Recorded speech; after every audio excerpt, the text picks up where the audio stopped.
and welcome to Marriage and Money. So today we're going to talk about 6 steps on how you can combine your money together. But before we get into that, don't forget to like our channel, and if you want to continue on our journey about marriage and money, don't forget to subscribe as well. So this might be the first time of you and your spouse considering how to go about combining your money together if that's the desire you have.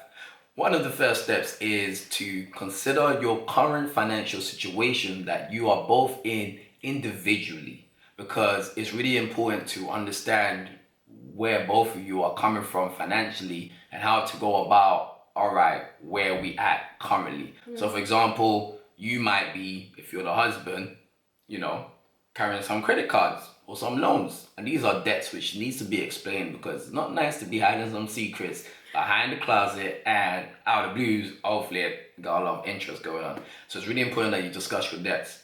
Another thing that you can discuss about regarding your financial state is investments. If you've got investments, that's really good. If you don't, then this could be a start of you guys considering on how you could make investments in the future. Another thing that you can talk about regarding your financial state currently is also your savings. Do you have an emergency savings? Do you have a piggy bank? Or do you have some cash, hiding under your sofa or under your bed? These are things that you can share and discuss with each other, so you can show transparency, be honest, so that both of you know where you are at separately in your finances.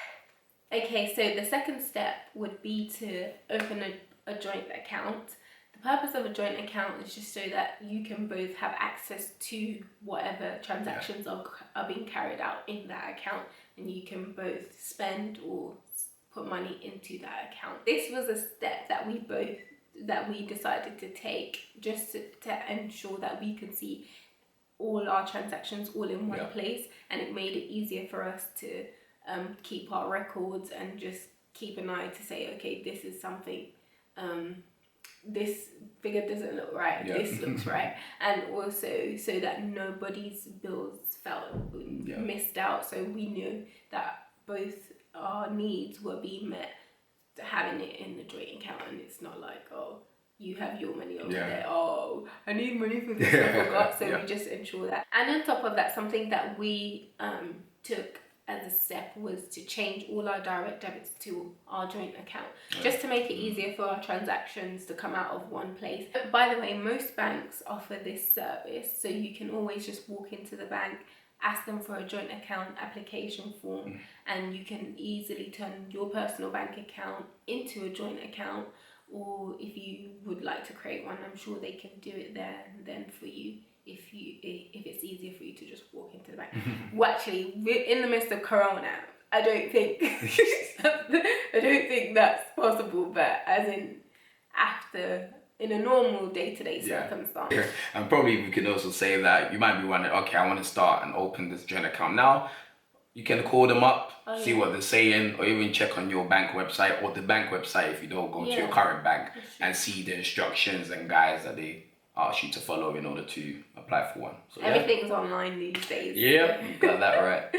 So now you have probably discussed about your financial circumstance individually, and also how to go about looking for joint accounts and seeing what joint account is ideal for the both of you. The first step you can now consider is discuss and set up your financial goals that you both want to achieve. So you can break these goals down into 3 periods. So you can have your short-term goals, which is up to 12 months, medium-term goals, which is from 1 to 2 years, and your long-term financial goals can also be from more than 2 years. So these are the different periods where you both can sit down, discuss, and list down what financial goals should we set: short-term, medium-term, and long-term goals. Yes, and you can always have any of them anyway. It's not really a set like we must do 2 years or 1 year, whatever. And for example, things like paying off your debt, if you have any, those are examples of financial goals. If you want to accumulate around 3 to 6 months of your income in your emergency savings account, that's another financial goal. Paying off your car, if you have your car, that's something that you can aspire to do.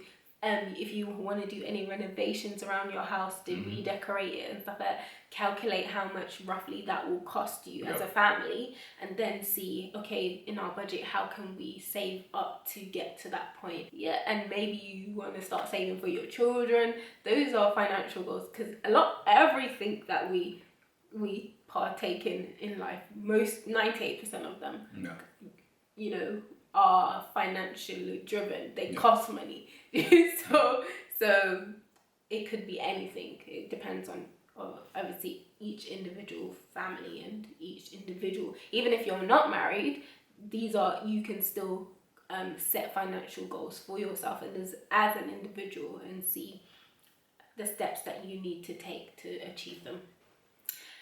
So we would say that the fourth step would be to create a joint budget together. That we're bringing everything together, we want to see both incomes on that budget. We want to see both expenses on that budget, both things that you both have to cover, things that are pertaining to your family, to the family, or to your household. Even if it's, for example, if I have a professional exam or professional expense, that still, even though it's for me personally, it's still, we would advise to still put it in the budget, because we're taking care of everything.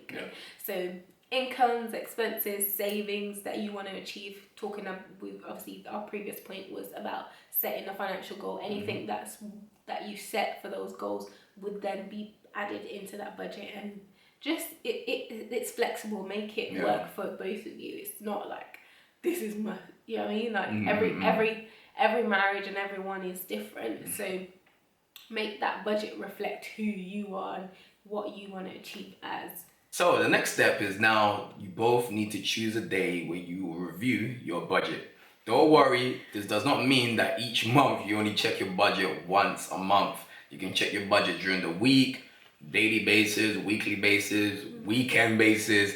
It's just that you set a certain time in the month that you get to review your budget, preferably at the end of the month, so that once you've tracked all your expenses of the month, any increases in income or even decreases in your income, you can see how your finances went well over the month, and this will help you to make decisions on how to set up your budget for the following month. And you bear in mind, every month is different. Every month has its own events, own circumstances, and own requirements. So it's really key to ensure that when you're reviewing and setting up your budget for the next period, you consider, all right, how is this period going to be different to the previous one? And this will help you guys to keep on track of your money. For example, our water bill is paid every 3 months. So for example, January and February, we don't incorporate that amount in January and February, just because the amount is not coming out in that month. But in March, we know that we need to put that amount into the budget. So that's an example of an expense that doesn't occur every single month and needs to be reflected in the budget. But do have fun when you're reviewing your budget, make sure you got some snacks. Sometimes it can take a long while. It may take a long while when you first doing it together. Because when we first started, it took a while. I don't think you want to know the time, but we're better now. So with practice, you will become better together. So please do keep that key in your diaries or calendar, so that all right, this is review day. Let's do it together and get our finances in check. And it's very important. It's not just okay to just do the budget. You need to check what's going on with the budget. Don't just do it and just be like, oh yeah, I've done it to tick a box. But it's important to review so you can know where you are. Are you overspending in food money? Are you underspending, that you can allocate that money to somewhere else? Are you treating yourself too much? Well, hey. Too much takeout. But and guys, our final step for today that we would advise would be to rename savings account. We both had savings accounts, so what we did was Jonathan changed some of his savings accounts name, and I changed some of my savings account name, just to help us with the running of our day-to-day financial situations.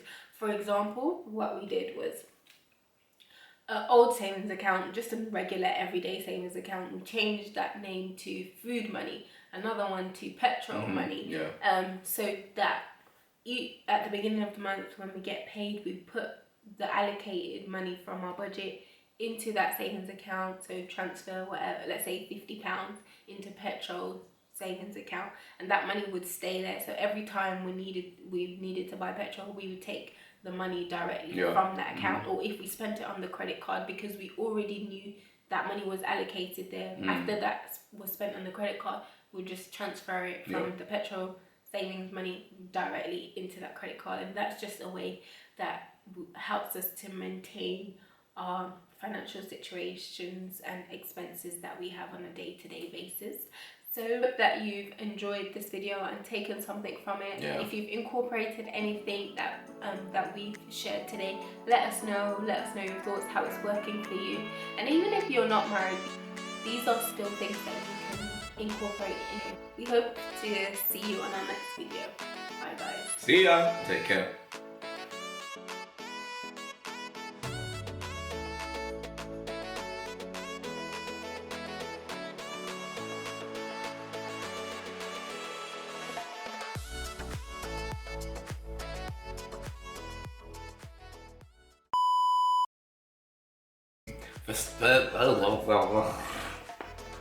Yeah, man.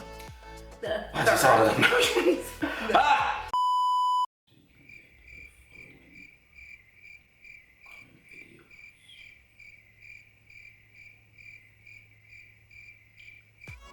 So, you may be